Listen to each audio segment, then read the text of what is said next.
오늘 말씀은 요나 3장 1절부터 10절의 말씀을 붙들고 인생의 회복을 원한다면 지금 그 자리에서 돌아서라는 주제의 말씀을 듣고자 합니다. 지난 8월 23일 큰 뉴스라면 큰 뉴스 하나가 들려왔습니다. 사실 그 며칠 전에 뉴스가 올라왔는데요. 일본 전국 고교 야구 선수권대회, 일명 고시엔이라고 불리는 대회 결승에 한 고등학교가 올라갔다는 뉴스였습니다.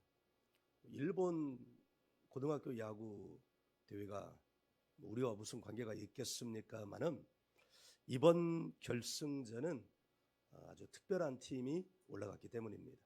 그것은 교토 국제학교였습니다. 그 학교는 1943년도에 세워졌다고 그래요. 일본에 거주하는 한국인들에 의해서 세워진 한국인 학교라고 합니다. 그리고 더 특별한 것은 그 학교의 교가가 한국어로만 불려진다고 합니다. 그래서 더 특별했고 또 그 교가에는 동해라는 표현이 들어갑니다. 동해 바다 건너서 이렇게 시작을 하는 것 같습니다. 그리고 학교 규모도 전교생이 한 140여 명 된다고 합니다. 그러니까 아주 작은 학교죠. 그런데 이 작은 학교가 결승에 오른 거예요. 일본인 학교라 할지라도 이 작은 학교가 결승에 오른다면 남녀 비율이 50%, 50%예요. 그러니까 남학생이 한 70명, 정확히는 65명 된다고 합니다. 그와 같은 학교에서 결승에 올라갔다면 그것도 뉴스인데 제일 한국인들의 한국인 국제학교라는 것이 더 뉴스가 되었고, 그리고 놀랍게도 8월 23일 결승에서 9회까지 0대 0으로 갔다가 제 기억으로는 10회에 이 교토국제학교가 초공격에서 2점을 뽑고 말 공격에서 일본인 학교가 무사 만루까지 갔는데 거기에서 한 점만 내주고 점수를 지켜낸 거예요. 그리고 우승을 했습니다. 저도 마음이 감격스럽더라고요. 아시는 여러분들은 어땠는지 모르겠습니다. 그리고 그 결승 인사가 끝나고 이제 홈 베이스 거기에 선수들이 일렬로 서서 아마 그 대회의 전통은 그런가 봐요. 교가를 부르는 거예요. 교가를. 한국어 교가. 동해바다 건너서 맨 마지막 언어는 교가 내용은 한국의 학원. 이 가사를 통해서 교가를 부르면서 이 학생들이 그 감격에 찬 눈물을 터뜨리면서 그 교가를 부르는 장면이 TV에, 그러니까 일본 TV에는 전국으로 방영이 됐겠죠. 우리에게는 참 감격스러운 순간이었습니다. 그런데 그 감격적인 순간이 끝나고 일본에서는 난리가 났답니다. 한국을 혐오하는 혐한주의자들이 교가를 바꿔라, 동해를 빼라. 그들은 동해를 일본해라고 부르잖아요. 일본해로 바꿔라. 심지어 정치인까지 나섰습니다. 그러니까 이게 일본에게는 결코 작은 일이 아닙니다. 일본은 끊임없이 역사를 왜곡하고 있습니다. 일본은 제2차 대전의 주요 전범국 가운데 하나입니다. 전범국이란 전쟁 범죄 국가라는 말이죠.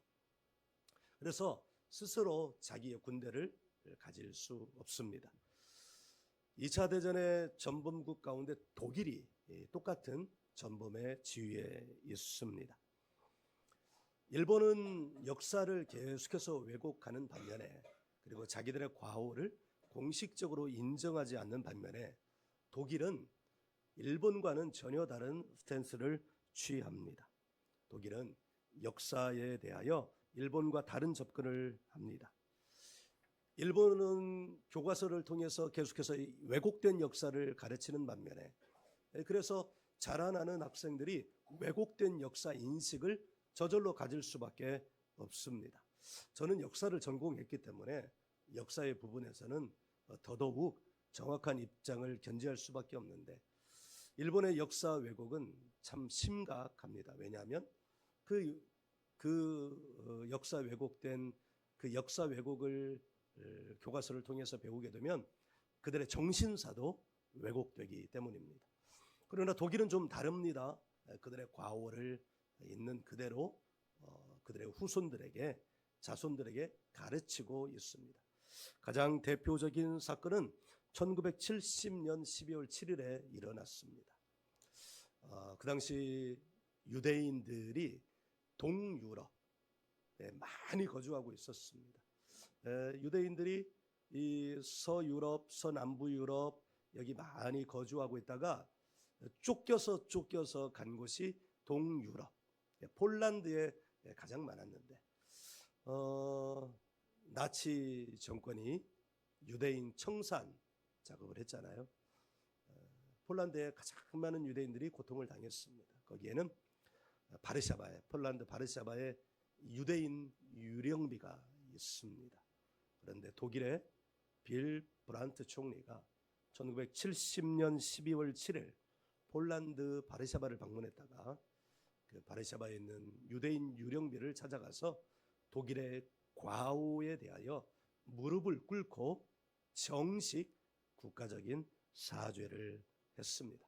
세계는 이런 빌 브란트 총리의 이런 사과를 그들의 진정성 있는 사과로 받아들이고 독일의 사과를 인정했습니다. 일본과는 전혀 다른 스탠스를 취하고 있는 거죠. 일본은 21세기 들어 더더욱 역사 왜곡을 하고 있습니다. 독일을 자기 영토 지도에 편입하고 교과서에도 독도를, 아까 제가 독일이라고 그랬죠?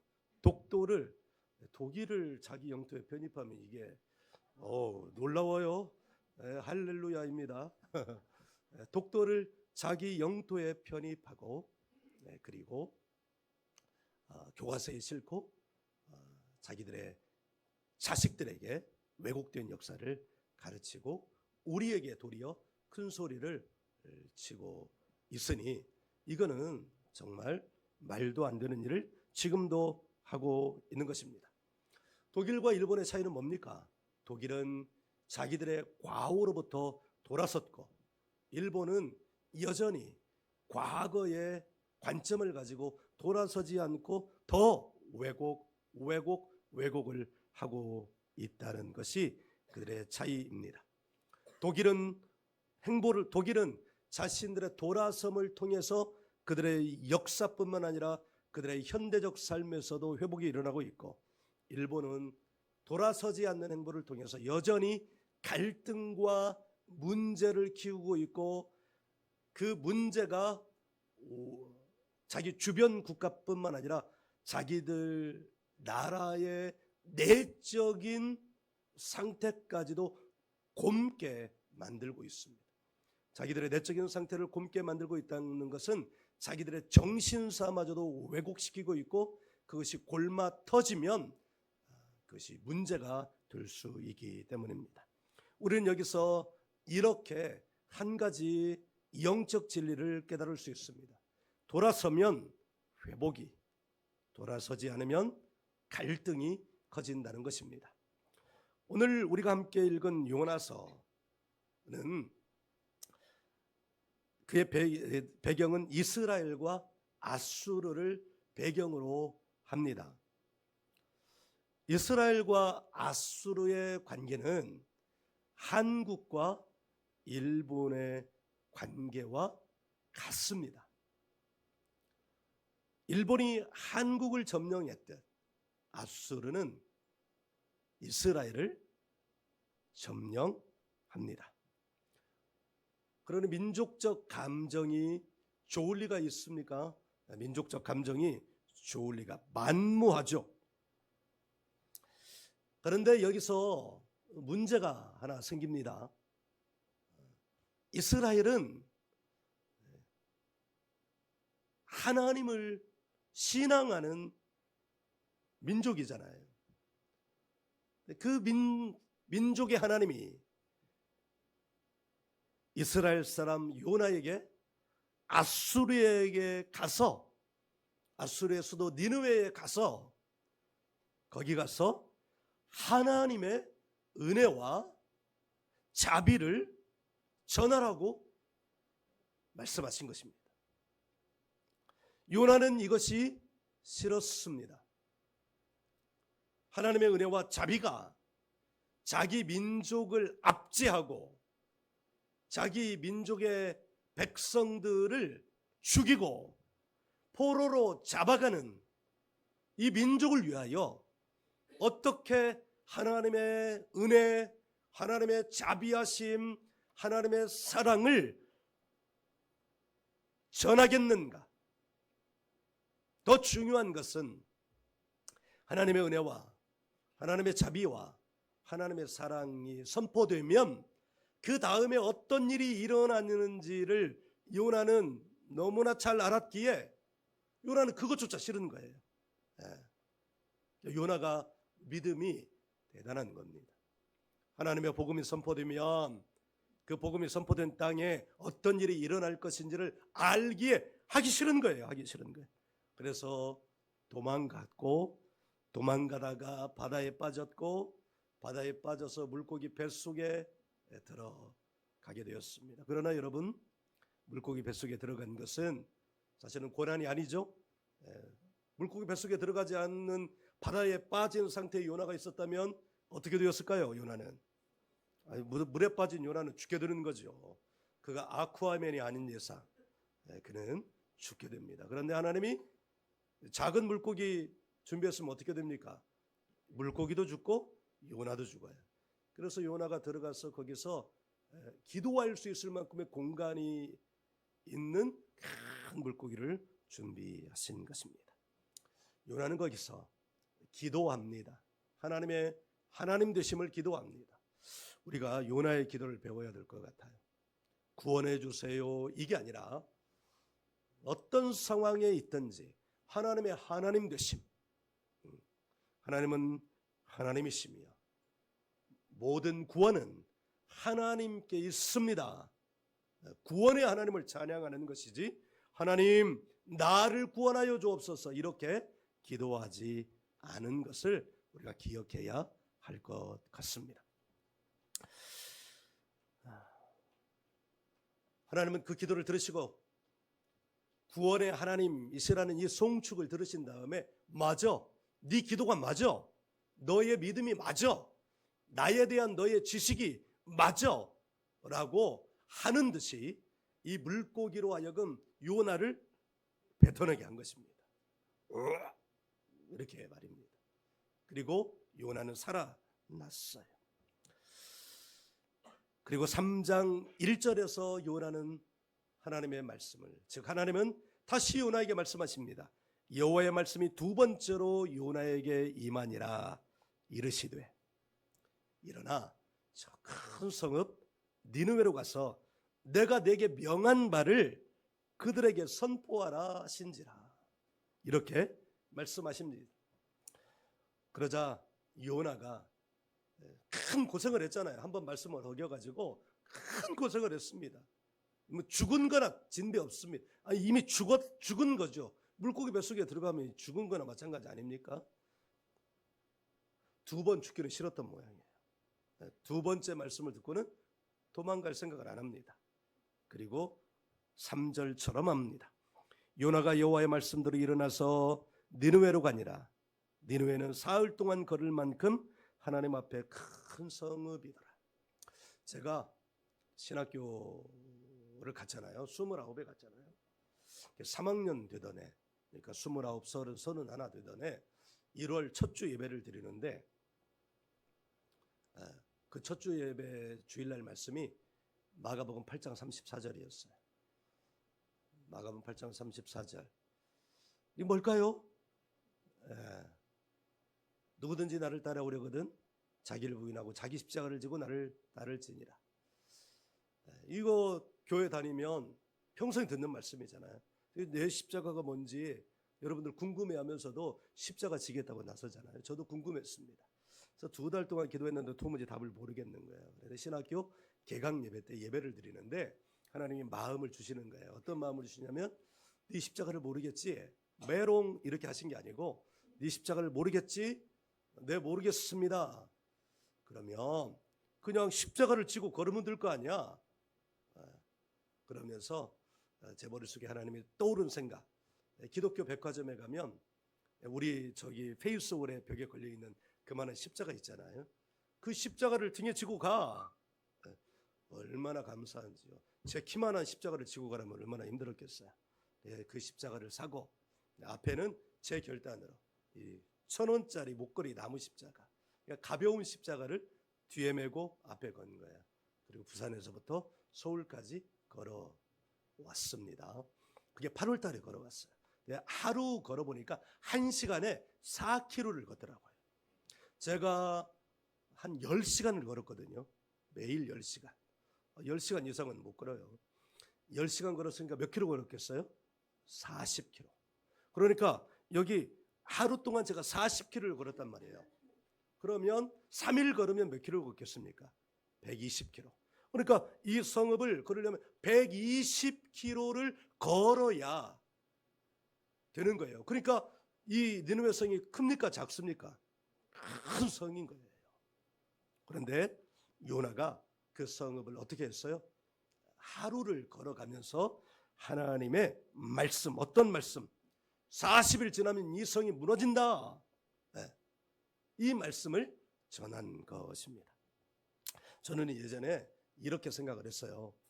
사흘 거리를 그냥 요나가 대충 하루만 걸었다 이렇게 생각을 했는데 그게 아닙니다. 여기 사흘 동안 걸어야 되는 그 큰 거리를 3일 걸어야 되는데 1일차를 걸은 거예요. 1일차. 그러니까 아직 2일차가 채 남았어요. 그러니까 1일차를 걸었는데 요나를 통해서 선포된 그 말씀, 즉 하나님의 말씀을 선포한 요나의 말을 듣고 5절에 일이 일어나기 시작한 겁니다. 5절 같이 읽어봅니다. 5절 함께 읽습니다. 시작. 니느웨 사람들이 하나님을 믿고 금식을 선포하고 높고 낮은 자를 막론하고 굵은 베옷을 입은지라. 아멘. 여러분 놀랍게도 이제 하나님의 말씀을 전하기 시작한 지 1일차밖에 되지 않았는데 아직 이틀이나 남았단 말입니다. 아직 그 많은 거리가 남았단 말입니다. 80여 킬로가 남았단 말입니다. 그런데 1일차 선포했는데 그 1일차 다녀간 그 지역에서 니느웨의 사람들이 하나님의 말씀을 듣고 이 주의 종의 말씀을 듣고 반응이 일어나기 시작한 거예요. 어떤 반응이요? 제일 첫 번째 반응이 뭐예요? 하나님을 믿기 시작한 거예요. 할렐루야. 마치 저는 이 말씀을 들을 때 새롭게 지금 들어왔어요. 새롭게 오늘 말씀을 선포하기 위하여 준비하다가 새롭게 들어왔어요.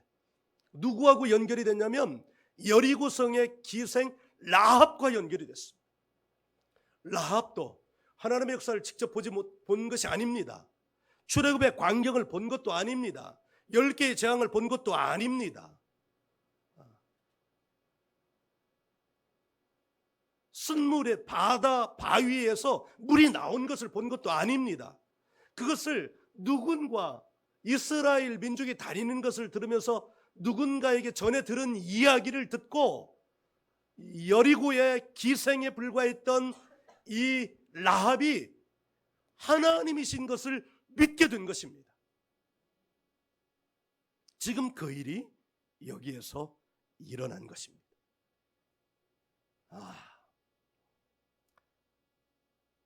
그리고 그 백성들의 그 반응, 하나님을 믿고 금식을 선포하고 굵은 베옷을 입기 시작했다는 소식이 느느웨의 왕, 오늘날로 치면 시장이죠, 시장. 수원 시장에게 들린 것입니다. 그러자 더 놀라운 일이 일어납니다. 니느웨 왕이 왕복을 벗고 굵은 베옷을 입고 제 위에 앉는 일이 일어납니다. 그리고 더 놀라운 반응은 10절입니다. 10절을 같이 한번 읽어보도록 하죠. 시작. 하나님이 그들이 행한 것 곧 그 악한 길에서 돌이켜 떠난 것을 보시고 하나님이 뜻을 돌이키사 그들에게 내리리라고 말씀하신 재앙을 내리지 아니하시니라. 아멘. 놀랍게도 하나님은 그들의 반응 3일이 채 지나지 않았습니다. 겨우 하루입니다. 그 하루 동안에 이 모든 일이 일어난 것입니다. 그리고 하나님은 그들의 그 돌이킴을 보시고 반응하셨어요. 어떻게 해요? 니느웨에 대한 하나님의 뜻, 이 성을 무너뜨리라는, 여리고 성처럼 무너뜨리려는, 소돔과 고모라처럼 무너뜨리려는 하나님의 계획을 돌이키신 것입니다. 요나는 4장으로 구성되어 있습니다. 내용이 이야기처럼 구성이 되어 있습니다.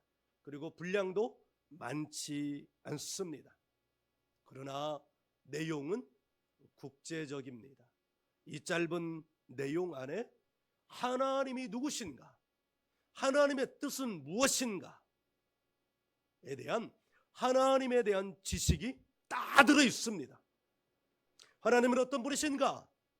누군가 물어본다면 요나에 나와 있는 이 하나님을 말씀하시면 됩니다. 내용은 크게 두 가지입니다. 크게 흐르는 두 개의 강물이 있다는 것입니다. 첫 번째 강물은 요나의 불순종입니다.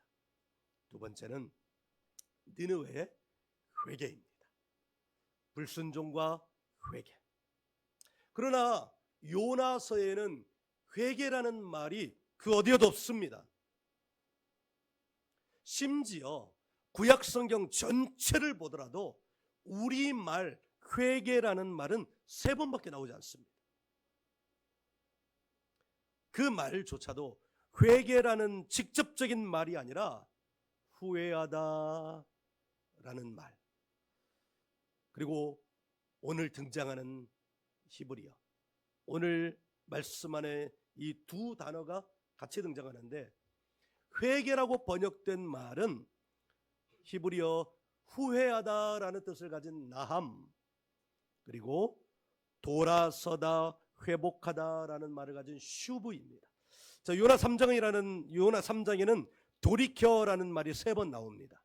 9절에 돌이키시고 10절에 2번 나옵니다. 돌이켜, 돌이키사 나옵니다.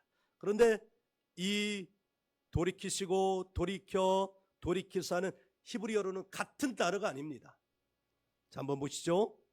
9절에 돌이키시고 그 다음에 10절에 돌이켜, 이 말은 슈브라는 히브리 말입니다. 그리고 10절의 마지막 돌이키사는 나함이라는 히브리 말입니다. 또 8절의 마지막 떠날 것이라는 이 말도 슈브라는 말입니다. 자, 슈브라는 말은 이런 뜻입니다. 돌아서다, 회복하다입니다. 나함이라는 말은 후회하다, 위로하다라는 말입니다. 이 말을 우리 성경을 번역했던 사람들은 한자말, 돌아올 회, 고칠게, 이렇게 해서 회개로 바꾼 것입니다.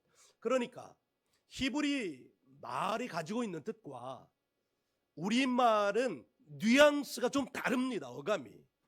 회개는 뭔가 좀 되게 기분이 좀 좋지 않아요. 그죠?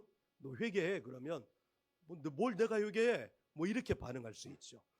그러나 히브리 낱말에서는 돌아오다, 회복하다, 이 말은 우리가 돌아가야 될 본향이 있다는 것입니다.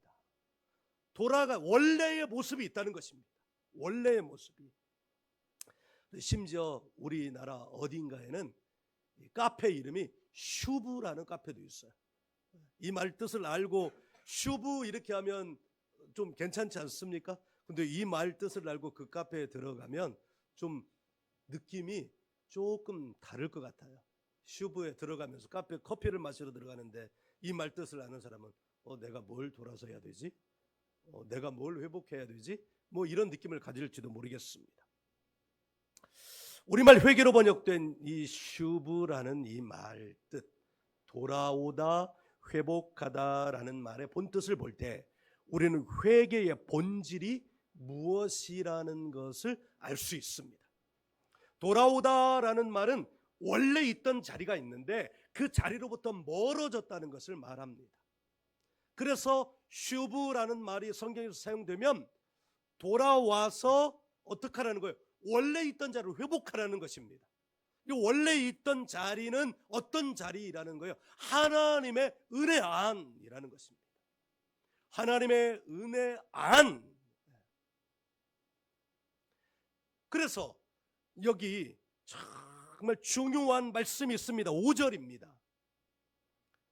요나가 4절에서 요나가 그 성읍에 들어가서 하루 동안 다니며 외쳐 이르되 40일이 지나면 느느웨가 무너지리라 이렇게 하였는데 5절 느느웨 사람들이 제일 먼저 한 것이 뭡니까? 하나님을 믿고입니다. 그러니까 슈브의 제1차적인 방향은 돌아오는 방향은 어디라는 거예요? 하나님이시라는 거예요. 믿고라는 말은 히브리 말은 아만입니다. 아만. 이 아만이라는 말에서 아멘이 나왔습니다. 이 아멘이라는 말에서 헬라어로 번역된 피스티스 믿음이라는 말이 나왔습니다. 그런데 이 아만이라는 말의 본래 뜻은 뭐냐면 인정합니다. 당신이 옳습니다. 그러니까 하나님을 믿고라는 이 말은 하나님이 옳으십니다라는 거예요. 지금까지 우리는 하나님을 떠나 있었습니다. 그러나 이제 우리가 하나님이 옳으신 줄 믿고 하나님께로 돌아갑니다 하면서 사용된 단어가 슈브입니다. 하나님께로 돌아가는 게 뭐라는 거예요? 하나님을 믿는 게 뭐라는 거예요? 회복이라는 거예요. 회복이라는 거예요. 그러니까 우리가 전도한다는 건 뭐냐? 그 사람을 원래 떠났던 자리에서 원래의 자리로 돌아오게 해서 그를 회복시키는 걸 말하는 거예요. 회복시키는 걸 말하는 거예요. 요나가 하나님의 명령을 받고 하나님의 말씀을 전하기 시작했습니다. 그의 활동은 소극적이었습니다. 그 배경은 이미 알고 있잖아요. 일본에 가서 선교하시는 한국인 선교사님들은 정말 대단하신 것 같아요. 이 민족적인 고통의 한계를 뛰어넘은 거잖아요. 이 요나, 하나님이 어떤 분이신지 너무 잘 알고 자기의 생사, 이미 목숨이 끊어진 거나 진배 없는 다를 바 없는 물고기 뱃속에서도 하나님의 하나님 되심을 높여드리는 기도를 할 줄 아는 이 요나, 이 위대한 하나님의 종조차도 하나님의 이 말씀, 자기의 적국에 가서 하나님의 은혜, 하나님의 자비하심, 하나님의 긍휼하심, 하나님의 구원을 선포하라는 이 말씀을 따르기가 어렵잖아요. 그래서 심지어 도망가잖아요. 그런데 한국과 일본은 이스라엘과 아수르 그 일상 되는 관계인데 일본에 가서 복음을 전하는 것이 참 대단한 것 같습니다. 요나의 복음 선포가 하루 동안 이어졌습니다. 이제 겨우 시작한 것입니다. 그런데 놀라운 것은 니느웨 성 사람들의 반응이에요. 말씀드렸던 바와 같이 이 반응은 놀라운 반응입니다. 그들이 그 말씀을 듣고 하나님을 믿기 시작한 거예요. 아하! 믿음은 결코 우리에게서 시작되는 것이 아닙니다. 저만 보아도 제가 하나님께로 돌아온 건 참으로 기적과 같은 일입니다. 나는 하나님이 없다고 선언했던 사람입니다. 하나님 없이 여러 해를 살았습니다. 고등학교 때까지 다녔던 믿음은 나의 믿음이 아니었습니다. 고등학교를 졸업하면서 나는 하나님이 없다고 선언했고 20대 중반까지 하나님 없는 삶을 살았습니다. 그런데 하나님이 저를 찾아와 주셨습니다. 하나님이 저를 만나 주셨습니다. 저에게 믿음이 생겼습니다. 근데 그 믿음은 저에게 뿌리가 있는 것이 아닙니다. 그 믿음은 저에게서 나온 것이 아닙니다. 그 믿음은 하나님께로부터 온 것입니다. 그래서 은혜입니다. 그래서 믿음이 선물입니다. 믿음을 가지고 살아가는 것이 축복입니다. 하나님이 그에게 선물로 주신 것이 내 안에서 믿음이 활성화되기 시작했다는 것이기 때문입니다. 그러니까 여러분, 여기 우리가 이 자리에 들어와서 하나님을 경배하고 하나님을 높여드리고 하나님을 찬양하면서 하나님 앞에 간구하고 하나님의 말씀에 귀 기울일 수 있다는 것이 얼마나 큰 은혜인지 모릅니다. 니느웨 성 사람들에게서는 믿음과 관련해서 어떤 인과관계도 발견할 수 없습니다. 그들은 유대인도 아니었습니다. 그들은 이방인이었습니다. 그런데 그들에게 하나님의 구원의 복음이 선포되자 그들에게 믿음이, 그 말씀을 들은 그들에게 믿음이 생겼습니다. 이 말은 무슨 말씀일까요? 우리가 우리의 입술로 하나님의 복음을 선포한다면, 우리의 입안에 하나님의 복음을 담는다면 그 담겨진 복음 안에 이미 믿음이 있다는 것을 말하는 것입니다. 이것을 발견한 놀라운 종이 있습니다. 그것은 바로 사도 바울입니다. 그래서 로마서 1장에서 그는 이 하나님의 복음의 놀라운 진리를 선포합니다. 로마서 1장을 한번 펴보겠습니다. 로마서 1장 17절입니다.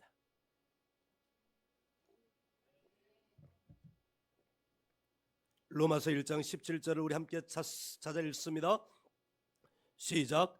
복음에는 하나님의 의가 나타나서 믿음으로 믿음에 이르게 하나니 기록된 바 오직 의는 믿음으로 말미암아 살리람과 같으니라. 아멘. 네, 복음, 우리가 입에 담는 복음. 하나님은 당신을 사랑하십니다. 하나님은 당신을 구원하기를 원하십니다. 이 말 자체 안에 하나님의 의가 이미 나타나 있다는 것입니다. 누군가를 향하여 여러분이 부끄러움 속에서도, 왜 부끄럽냐면 한 번도 그 일을 안 해봤기 때문에, 또 두려움 속에서, 왜 두렵냐? 한 번도 그런 말을 옆에 있는 사람에게 안 했기 때문이에요. 지난주에 누군가에게서 이런 말을 들어본 적이 있는 것 같은데, 누군가 나에게 했는데 누가 나에게 했는지는 잊어먹었어요. 어느 분에게 전도를 했대요. 혹시 이 말을 들어보신 적이 있어요? 그랬더니 그분이 놀랍게도 이렇게 말했다는 거예요. 한 번도 들어본 적이 없습니다. 여러분, 생각해 보시기를 원합니다. 우리가 살아가는 이 세상, 바로 내 이웃 가운데에는 놀랍게도 한 번도 하나님에 대해서, 한 번도 예수님에 대해서 들어본 적이 없는 사람이 존재한다는 것을 말입니다. 그거 어린 사람도 아닙니다. 나이가 60, 70, 80이 넘었는데 한 번도 하나님에 대해서, 예수님에 대해서 들어본 적이 없다는 말을 지난주에 누군가를 통해서 내가 들었습니다. 그러니 여러분, 두려워하지 마시기 바랍니다. 걱정하지 마시기 바랍니다. 그냥 그저 이렇게 하세요.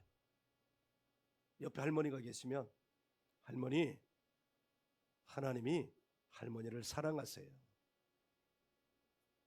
그러면 그분이 뭐라고? 그게 무슨 말이야? 나를 사랑하는 사람이 있다고? 사람은 아니고요, 신이신데요. 뭐 신이라고? 그걸 어떻게 알아? 그분이 예수님을 할머니를 위해서 보내셨어요. 이렇게 말하면 여기 하나님이 니느웨 성을 이미 예로 들어주신 것처럼 그에게 복음이 선포되고 하나님의 의가 나타나고 그 뒤 보시면 기가 막힌 말씀, 요나를 통해서 알려주신 말씀을 바울 사도는 이걸 캐치한 거예요. 믿음으로 믿음에 이르게 하나니. 이 말은 니느웨 성 사람들이 하나님을 믿고 라는 말과 똑같은 말입니다. 복음이 선포되면 내 옆에 있는 할머니에게, 할아버지에게, 나를 늘 무서운 눈으로 바라보는 그 사람에게 살짝이라도 저기요, 하나님이 당신을 사랑하시대요, 도망간다 할지라도 그 메시지를 통해서 이미 하나님의 복음이 선포되고 믿음의 씨앗이 그 가슴 안에 뿌려졌다는 것을 하나님은 오늘 메시지를 통해서 알려주시기를 원하신다는 거예요.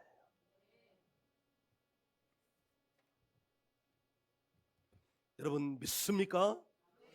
네, 여러분도 믿고 저도 믿기를 간절히 원합니다. 믿음은 선물이라는 말이 확실한 것 같습니다. 나를 보더라도 믿음은 선물이라는 말이 확실합니다. 믿음의 크고 작음은 사실은 그 나중 문제입니다. 어느 한 사람의 믿음의 크고 작은 것을 어떻게 평가할 수 있습니까? 평가는 할 수는 없지만 그러나 삶을 보면서 아, 저분의 믿음이 자라나고 있구나. 삶을 보면서 아, 저분이 믿음이 아직 자라고 있지 않구나. 이것만을 우리가 알 수는 있지 믿음이 크다 작다 누가 말할 수 있겠습니까? 바라기는 믿음은 자라나는 것입니다.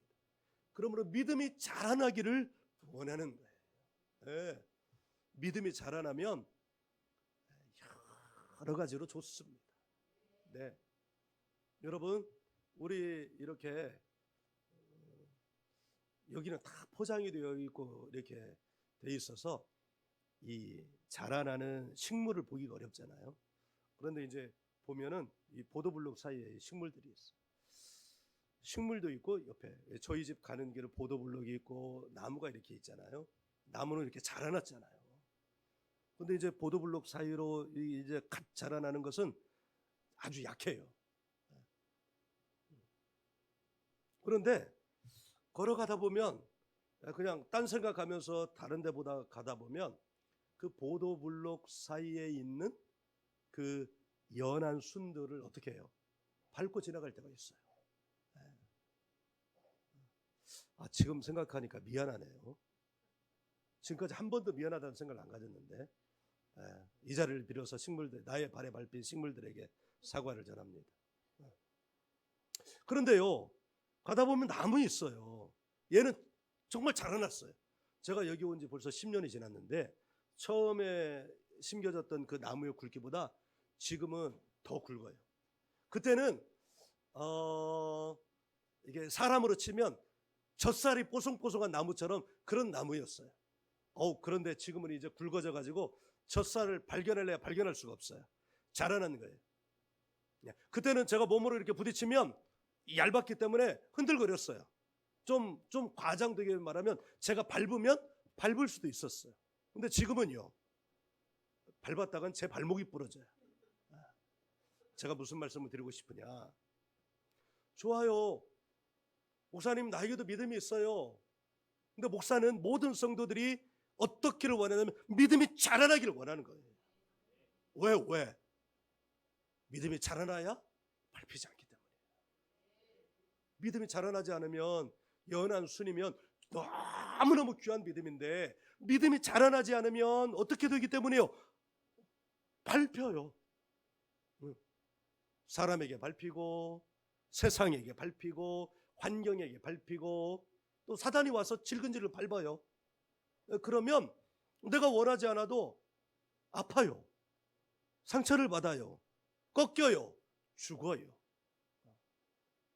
하나님께서는 이 세상에 살아가는 동안 우리는 반드시 육신의 장막을 입고 살다가 육신의 장막을 벗고 영원한 세계로 가게 될 것입니다. 그런데 하나님이 우리에게 육신의 장막을 허락하신 까닭은 이 육신의 장막을 입고 사는 동안 믿음이 자라나서 누가 밟으려고 해도 밟히지 않는 그런 굳건한 나무 같은 믿음. 자라나면 또 어떤 일이 있어요? 여러분, 보도블록 사이에 난 이 연한 순 같은 그런 연한 순을 보면서 우리가 잠재력이 있는 줄은 알지만 이 잠재력이 다 피었다 말할 수 있어요, 없어요? 잠재력이 있는지 없는지도 몰라요. 그런데 이 나무들을 보면요, 피면 나뭇잎이 무성해지고 꽃도 피워지고 거기에 그 나무가 가지고 있는 고유한 열매들이 맺히면 계절이 지나가는 것을 보면서 나무잎이 무성해졌구나, 꽃이 피면 꽃이 피었구나, 꽃이 피고 나면 뭐가 맺혀져요? 열매가 맺혀진다는 사실을 보면서 이 나무가 가지고 있는 고유한 잠재력들이 이 나무가 살아있는 동안은 해마다 철마다 풍성하게 그 잠재력이 꽃 피워지고 열매도 맺혀진단 말이에요. 하나님이 우리를 이 땅의 육신의 장막에다 가두어 놓지 않으시고 장막을 빌어서 우리를 이 안에, 이 세계 안에 보내신 까닭은 내가 너에게 넣어준 잠재력, 그 푸르른 이파리, 그 향기나고 예쁜 꽃, 그 꽃이 지나고 나면 이 세상을 풍성하게 만들 열매들을 내가 너 안에 넣어놨는데 네가 자라지 않으면 그것들을 볼 수가 없기 때문이야 라고 말씀하시는 것을 볼 수 있게 되는 거예요. 사랑하는 여러분, 믿음이 자라나면 놀라운 열매, 놀라운 저 푸르른 잎사귀, 저 아름다운 꽃과 향기, 저 놀라운 열매들이 우리가 이 땅에서 육신의 장막을 입고 사는 동안 넘치도록 일어나게 해주실 하나님의 계획을, 뜻을 믿으시기를 간절히 원합니다. 그래서 믿음이 자라나야 돼요. 믿음이 자라나야 돼요. 우리 하엘이 너무너무 예쁘잖아요. 잠에 빠져들었고 우리 하엘이 너무너무 예뻐요. 미울 때도 있었어요. 근데 최근에 너무너무 예뻐요. 막 예뻐지더라고요. 하는 행동이 예뻐져요. 그런데 우리 하엘이가 예쁘다고 해서 지금 저 몸에 그대로 그냥 고정되어 있으면 어떻게 될까요? 쟤는 병 걸린 거예요. 병 걸린 거예요. 나이가 먹고 시간이 지나면 자라나야 돼요. 자라나서 하유리처럼 되어야 되고, 자라나서 여기 우리가 아직 결혼 안 한 처녀들처럼 돼야 되고, 자라나서 결혼해서 아기 엄마도 돼야 되고, 이렇게 자라나야 돼요. 이것이 하나님의 법칙이에요. 믿음도 마찬가지예요. 믿음도 이제 갓 태어난, 안 자고 있었네, 이제 갓 태어난 아기처럼 있으면 그 믿음은 그냥 병든 믿음이라고 말할 수 있어요. 믿음은 자라나야 돼요. 줄기도 굵어져야 되고, 이파리도 무성해져야 되고, 꽃도 피워야 되고, 열매도 맺어야 돼요.